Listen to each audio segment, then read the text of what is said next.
की कैपेसिटी बहुत ज्यादा है, बहुत ज्यादा है। चाइना ये चाहता है कि अमेरिका की नेवी गर्क हो जाए और वो नंबर 1 नेवी बने।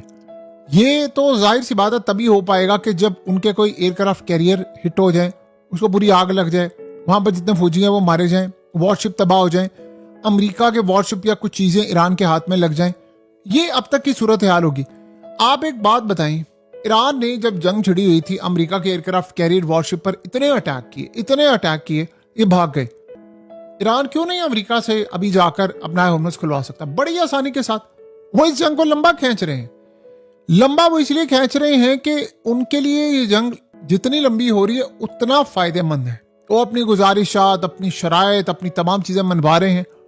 और सबसे बड़ी बात यह है कि दुनिया में जो क्राइसिस आ रहा है, अब सोचे अगर मोदी ने आकर ये बात की है कि आपने लेविश शादियां नहीं करनी, आपने महंगी शादियां नहीं करनी, इंडियंस को वो कह रहे हैं सोना नहीं आपने पहनना, बाहर नहीं जाना, तो इसका मतलब है कि लॉन्ग टर्म में उनको तबाही नजर आ रही है। तो आप ये सोचो जब ये बढ़ती जाएगी, चीज बढ़ती जाएगी, तो दुनिया में लोग किस पर ब्लेम करें? आज भी रिपोर्ट आई है कि इजराइल के खिलाफ पूरे वर्ल्ड के अंदर नफरत बढ़ती जा रही है। इस जंग में सारे ये समझ रहे हैं कि इजराइल ही कसूरवार है और ट्रंप को उन्होंने इस्तेमाल किया है। आप यहां से अंदाजा कर लेना कि ट्रंप की पॉपुलैरिटी किस लेवल पर जाकर गिरी है। और अब अमेरिका के अंदर 70 से 80% जो लोग हैं वो इजराइल के साथ नहीं खड़े हुए। ये बहुत बड़ा डाउनफॉल है कि एक वक्त था कि 90 से 95% अमेरिकन की रेटिंग होती थी कि वो इजराइल के साथ खड़े होते थे। आज 70 से 80% रेट यहां तक आ गया है कि वो इजराइल को पसंद नहीं करते। वो सवालात उठा रहे हैं कि इजराइल को कैसे हथियार जा रहे हैं, कैसे इजराइल को इतनी इमदाद जाती है, एड कैसे जाती है। और देखिए आप गौर करें, जो केंट की पॉपुलैरिटी क्यों ज्यादा है? वो क्या कोई पॉलिटिकल फिगर है?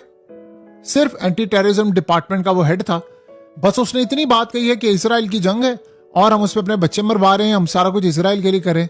क्यों उसकी पॉपुलैरिटी इस वक्त आसमान पर छुई है? सिर्फ उसकी एक मेन वजह है कि वो पूरी दुनिया के अंदर वो सच बोल रहा है जो इजराइल के खिलाफ बोलने की जरूरत बड़े बड़े लीडरों में नहीं है।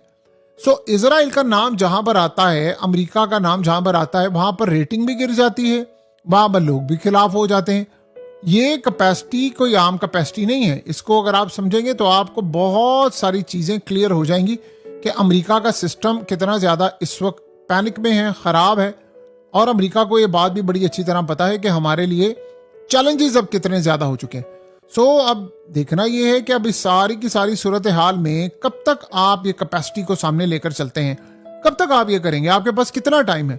सो अब दुनिया के अंदर, अब देखिए मिसाल के तौर पर अगर ये हालात पैदा हो जाते हैं कि ये अटैक कर देते हैं और उस अटैक के नतीजे में बहुत बड़ी तबाही हो जाती है, इतनी बड़ी तबाही हो जाती है कि अमेरिका उसको कंट्रोल नहीं कर पाता, तो बताएं फिर आप कहां पर खड़े होंगे? यानी आपके पास क्या सूरत हाल बाकी बचती है? अमेरिका में मजीद तबाही, तेल का बहरान, चीजें। इस दफा गालिबन अमेरिका की फौज को बड़ा नुकसान होने वाला है। उनके जहाज गिर जाएंगे, उनका हो सकता है सैटेलाइट से राब्ता मुनक़ता हो जाए। ईरान को देखिए, जिस तरह अमेरिका ने या हमेशा इल्जाम रखता है कि फलाने को उसने हथियार दिए, आज इसराइल की जितनी कैपेसिटी है उसमें अक्सरियत अमेरिका का हाथ है। लोग अक्सर बात करते हैं ये इसराइल ने जो गजा में बमबारी की है, किसके तैयार इस्तेमाल किए थे? F-35 किसने दिए थे इनको? किसने इनको मिसाइल दिए हैं? किसने इनको चीजें दी हैं? डिफेंस सिस्टम किसके आए हुए हैं? अपने जो उन्होंने लोकली बनाए हुए हैं आयरन डोम वगैरह, वो तो अभी इस काबिल नहीं है।